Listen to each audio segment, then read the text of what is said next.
साथ मौलाना सूफियान निजामी जुड़े हुए हैं, प्रवक्ता हैं दारुल उलूम फरंगी महल के। बहुत शुक्रिया आपका सूफियान साहब। आप लोगों ने सर कंडेम नहीं किया साजिद रशीदी को? जी शुक्रिया।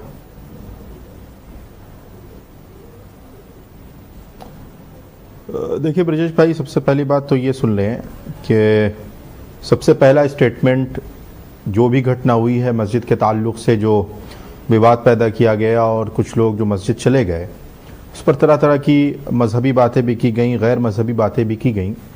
सबसे पहले हमारे इदारे ने उसको कंडेम किया और साजिद रशीदी का जो बयान है, जाहिर सी बात है कि अगर आप उसको मज़हब इस्लाम से जोड़ें या इससे जोड़ें कि मज़हब इस्लाम की क्या तालीम है, जब इससे अभी कुछ यहाँ पर बैठे पैनलिस्ट ने उसको धार्मिक रंग देने की कोशिश की है, तो उनकी खिदमत में ये अर्ज़ करना चाहूँ कि चाहे वो मौलाना साजिद रशीदी हों या अनिरुद्ध आचार्य हों, इनका कहना ना हिंदू धर्म होता है ना इनका कहना इस्लाम होता है।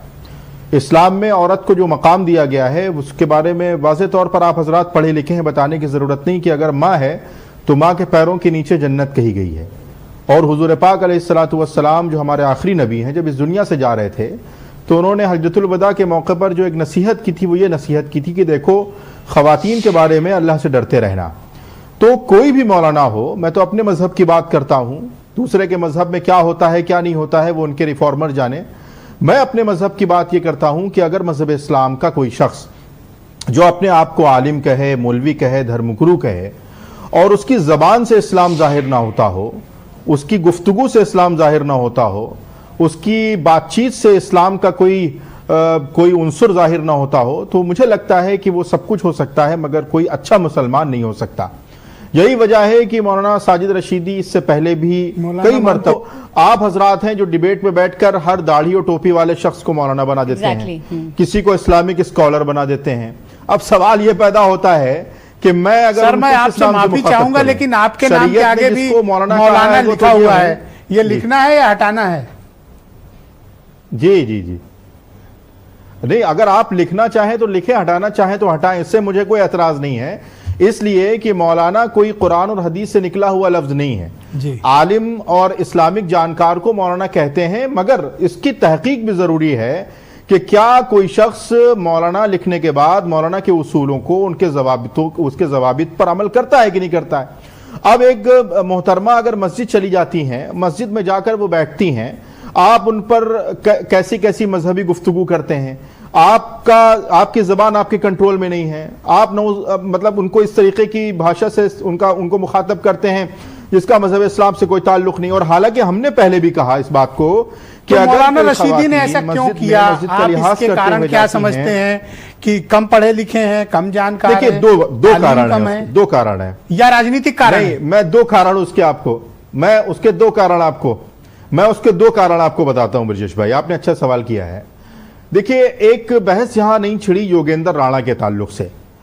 हालांकि यहां के जो पैनलिस्ट हैं, जो अपने आप को मजहब के ठेकेदार समझते हैं या जिन्होंने बड़ी अच्छी अच्छी बातें की, किसी ने मदरसे के बारे में बोला, किसी ने और चीज़ों के बारे में बोला, योगेंद्र राणा ने इकरा हसन साहिबा के बारे में गुफ्तगू की और कोई भद्दे अल्फाज इस्तेमाल किए। अब आप दोनों की सिचुएशन पर गौर करें। एक योगेंद्र राणा है जो एक मुस्लिम महिला के बारे में अपशब्द कहता है जी, उसका क्या मंशा है, ये जो इसके पीछे लोग हैं वो समझ सकते हैं। दूसरा एक बयान दिलवाया जाता है एक सो कॉल्ड मौलवी साहब से एक हिंदू बहन के खिलाफ।